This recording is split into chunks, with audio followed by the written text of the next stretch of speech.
நேயர்களுக்கு அன்பு வணக்கங்கள். இன்றைய ஆன்மீக பதிவில் நம்ம பார்க்கக்கூடிய தெய்வம் எல்லோருக்கும் பிரசித்தி பெற்ற தெய்வம் தாங்க.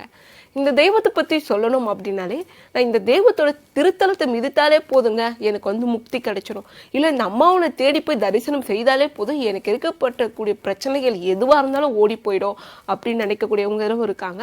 அது மட்டும் இல்லாமல் இந்த திருத்தலத்திற்கும் சரி இந்த தெய்வத்திற்கும் சரி மிகவும் சிறப்பு எது அப்படின்னு பார்த்தீங்கன்னா, இந்த தெய்வத்தை வணங்கிட்டு வரக்கூடியவங்களுக்கு எப்பேற்பட்ட நோயாக இருந்தாலும் தீர்ந்துடும் அப்படின்னு சொல்லிட்டு ஒரு வரலாற்று பதிவுமே வந்திருக்கு. ஆமாங்க, இப்படி எல்லோருக்கும் பிரசித்தி பெற்று எல்லோருக்கும் அருள் பாலிக்கக்கூடிய கிராமத்து தேவதையான சமயபுரம் மாரியம்மன் அவர்களை பற்றி தான் இன்றைய பதிவில் நம்ம பார்க்க போகிறோம். வாங்க பார்க்கலாம். சமயபுரம் மாரியம்மன் எடுத்துக்கிட்டோம்னாலே அவங்க எதுக்கு பிரசித்தி பெற்றாங்க அப்படின்னு நம்ம ஆரம்பத்திலே சொல்லியிருப்போம். ஆனால் அவங்க அதுக்கு மட்டும்தான் பிரசித்தி பெற்றாங்களா அப்படின்னு கேட்டிங்கன்னா கிடையாதுங்க. எந்த ஒரு பிரச்சனையாக இருந்தாலும் சரி இந்த தாயோட திருத்தலத்திற்கு சென்று நம்ம முறையிட்டு வழிபட்டோம், இல்லை நம்ம நம்பி சொல்லிட்டு வந்தோம்னாலே சரி அது திருந்துடும் அப்படின்னு குறிப்பிட்டிருக்காங்க. ஆனால் இப்படி பிரசித்தி பெற்றிருக்கக்கூடிய இந்த மாரியம்மன் பிறந்த வரலாறு என்ன, அவங்க சமயபுரம் வந்த கதை என்ன அப்படின்றத நம்ம ஃபர்ஸ்ட் தெரிஞ்சுக்கலாம். அதை தெரிந்து கொண்டோம்னா மட்டும்தான் இவங்க எதுக்கு பிரசித்தி பெற்றவங்க அப்படின்றது நமக்கு புரியும்.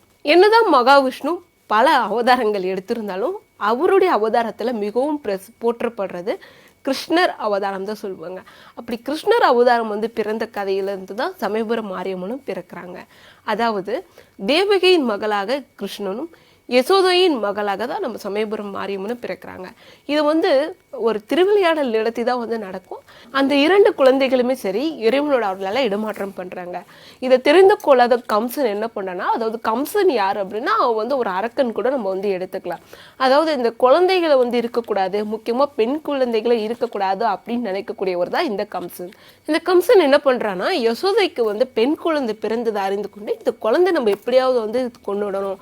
ஏன்னா அப்போ ஒரு முனிவர் சொல்லுவாரு, ஐயோ உன்னை அழிக்கவே முடியாது அப்படின்னு நீ நினைச்சிட்டு இருக்க, ஆனா உன்னை அழிக்கிறதுக்காகவே இந்த பூலோகத்துல அந்த ஆதிபரா சக்தி ஒரு குழந்தைய கொண்டு வந்திருக்காங்க, உனக்கு அந்த குழந்தையால மட்டும்தான் அழிவு அப்படின்னு சொல்றாங்க. இதை கேட்டதுக்கு அப்புறம் அந்த அரக்கன் சும்மா இருப்பானா, அது எப்படி அந்த குழந்தை என்ன அழிச்சிடும், அதுக்கு முன்னாடி நான் அந்த குழந்தைய அழிச்சிடுறேன் அப்படின்னு சொல்லிட்டு கம்சன் போறான்.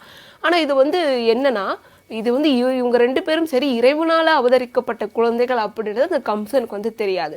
குழந்தை அழிச்சே ஆகணும் அப்படின்ற ஒரு கர்வத்தோட போறாங்க கம்சன். அப்போ போயிட்டு அந்த குழந்தைய கொள்றதுக்காக கிட்ட போறான். ஆனா அந்த குழந்தைய அவனால கொல்ல முடியல. ஏன்னா அவங்க தெய்வத்தால் அனுகரிக்கப்பட்ட குழந்தை இல்லையா.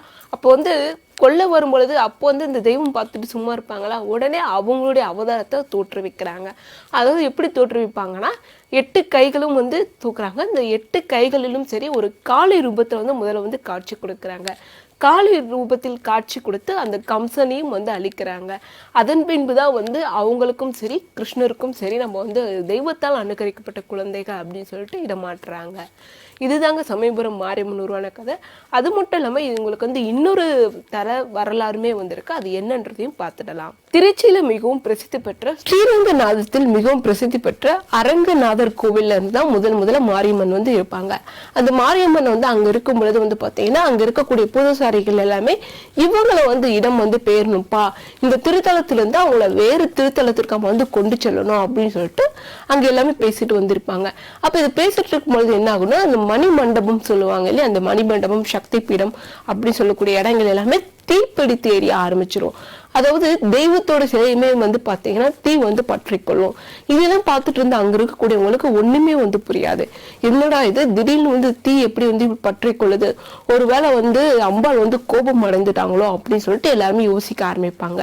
அப்படி யோசிக்க ஆரம்பிச்சதுக்கு அப்புறம் என்ன ஆகும்னா, சரி நம்ம எப்படியாவது இந்த தீயை கட்டுப்படுத்திடணும், அது மட்டும் இல்லாம இங்க அம்பாளை இடம் பெயர்த்தே ஆகணும் அப்படின்னு சொல்லி பேசிட்டு இருப்பாங்க. அந்த தீயை கட்டுப்படுறதுக்குள்ள என்ன ஆகும்னா, அவங்க முன்பு ஒரு உருவம் தெரியும். அதாவது அந்த தீயே சரி ஒரு உருண்டை வடிவத்துல அவங்க முன்பு சுற்றி வரும். அப்பதான் அங்க இருக்கக்கூடிய பூஜசாரிகளான மூத்த பூஜசாரி அவருக்கு ஒரு விஷயம் தெரியும். சரி நம்ம அம்பாலே இங்க போகணும் அப்படின்னு சொல்லிட்டு வழி காட்டுறாங்க போல. அங்க இருக்கக்கூடிய மற்ற பாதசாரிகள் கிட்ட என்ன சொல்லுவாங்க, நீங்க அம்பால பல்லக்குல தூக்கிட்டு போங்க, நீங்க பல்லக்குல தூக்கி கொண்டு எடுத்து போகும் பொழுது அவங்களே உங்களுக்கு வழி காட்டுவாங்க அப்படின்னு சொல்லி அனுப்பி வைப்பாரு. அவர் சொன்னபடியே அங்க இருக்கக்கூடிய அக்னி பிழம்பு வந்து என்ன பார்த்தீங்கன்னா அவரை நோக்கி வந்து போயிட்டு வந்திருக்கோம். அவரை நோக்கி போயிட்டு இருக்கும் பொழுது என்ன ஆகும்னா, சரி ஒரு இடத்துல வந்து பாத்தீங்கன்னா அந்த அக்னி பிழம்பு வந்து நிக்க ஆரம்பிச்சிடும். சரி நம்ம கொஞ்ச நேரம் இங்க வந்து ஓய்வு எடுத்துட்டு போலாம் அப்படின்னு சொல்லிட்டு அந்த பல்லக்கை வந்து கீழே வந்து வச்சிருவாங்க அங்க இருக்கக்கூடிய பாதசாரிகள். அந்த பல்லக்கை கீழே வச்சதுக்கு அப்புறம் ஒரு 2 மணி நேரம் வந்து போகும். அதன் பின்னும் மறுபடியும் பல்லக்கு தூக்கணும்னு நினைப்பாங்க, தூக்கவே வந்து முடியாது. சரி நம்ம வந்து நம்மளாலதான் தூக்க முடியல, நீ போயிட்டு இங்க இருக்கக்கூடிய ஊர் ஆட்கள் எல்லாமே கூட்டிட்டு வாப்பா அப்படின்னு சொல்லிட்டு கூட இருந்தக்கூடிய ஆட்களை வந்து அனுப்பி வந்து வைப்பாரு. அங்க இருக்கக்கூடிய எல்லா கிராம மக்களுமே சரி வந்து தூக்குவாங்க. அந்த பல்லக்க வந்து யாராலுமே தூக்கவே வந்து முடியாது. அப்போ என்னன்னா அப்பதான் அவங்களுக்கு ஒரு விஷயம் புரியும். சரி அம்பாள் வந்து இங்கதான் இருக்கணும்னு ஆசைப்படுறாங்க போல அப்படின்னு சொல்லி யோசிச்சுட்டு இருக்கும் பொழுது அங்க இருக்கக்கூடிய ஒரு சிறுமி மேல சாமி வந்து அருள் புரிவாங்க. சாமி வந்து அருள் புரியும் போது என்ன சொல்லுவாங்கன்னா, நீ என்ன தூக்கி எல்லா இடத்துலயும் சுற்ற வேணாம், எனக்கு வந்து இங்கதான் பிடிச்சிருக்கு, நான் வந்து இங்கே இருந்துக்கிறேன்ப்பா, என்னை தேடி யாரு வந்தாலும் இங்கேயே வந்து நீங்க வந்து என்ன தரிசனம் பண்ணிட்டு போங்க அப்படின்னு சொல்லிட்டு அம்பாள் வந்து சொல்லுவாங்க. இதை கேட்டப்போ எல்லாருக்குமே வந்து தெரியும், மாரியம்மன் கோவில்களில் இருந்து வெளியே வந்த கதை தான் வந்து இது.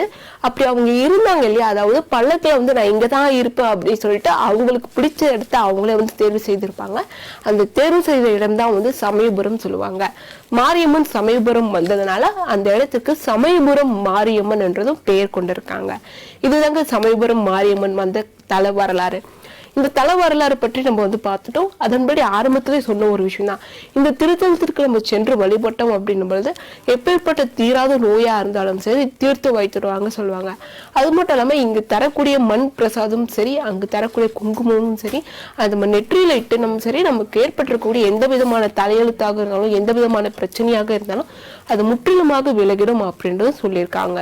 அது மட்டும் இல்லாம இங்க வந்து நம்ம ஆரம்பத்தில் சொன்ன ஒரு விஷயம் தான், இந்த திருத்தலருக்கு சென்று வழிபாடக்கூடியவங்க, அதாவது நோய்வாய்ப்பட்டவங்க அந்த திருத்தலத்துக்கு சென்று அங்க இருக்கக்கூடிய உண்டியலில உருவப்படத்தை வந்து நம்ம வந்து சுற்றி போட்டோம் அப்படின்னா நமக்கு ஏற்பட்டிருக்கக்கூடிய உடல் சம்பந்தமான எந்த விதமான நோயா இருந்தாலும் சரி அது முற்றிலுமாக நம்ம விட்டு விலகிறோம் அப்படின்றதா இந்த வரலாற்று உண்மையிலுமே பார்க்கப்படுது.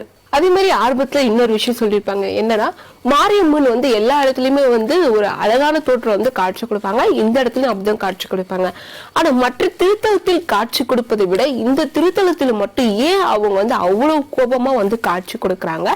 அது மட்டும் இல்லாம ஆரம்பத்துல இவங்களே வந்து பாத்தீங்கன்னா ஒரு விஷயம் வந்து சொல்லியிருப்பாங்க, என்னன்னா என்னுடைய கணவர் வந்து மிகவும் கோபமானவர், எங்களை விட்டுட்டு வந்து போயிட்டாரு, என்னுடைய மூத்த மகன் வந்து பாத்தீங்கன்னா ஓடி ஓடி வேலை செய்யாம முச்சந்திலே வந்து உட்காந்துட்டு வந்திருக்கான், இரண்டாவது மகன் குரத்தியோட மரத்திற்கு மரம் சுட்டி கொண்டிருக்கான் அப்படின்னு சொல்லிட்டு மாரியம்மன் சொல்லுவாங்க. அவங்க சொல்லுவதற்கான காரணங்கள் வந்து என்ன, இவங்க மட்டும் ஏன் இவ்வளவு வந்து கோபமா வந்து காட்சி கொடுக்கறாங்க அப்படின்றத நான் அடுத்த பதிவுல சொல்றேன். இந்த பதிவு உங்களுக்கு பயனுள்ளதா இருக்கும்னு நினைக்கிறேன். இது போல மீண்டும் ஒரு ஆன்மீக பதிவுடன் உங்களை சந்திக்கிறேன். அதுவரை உங்களிடமிருந்து விடைபெறுவது லோகேஸ்வரி வெங்கடேசன்.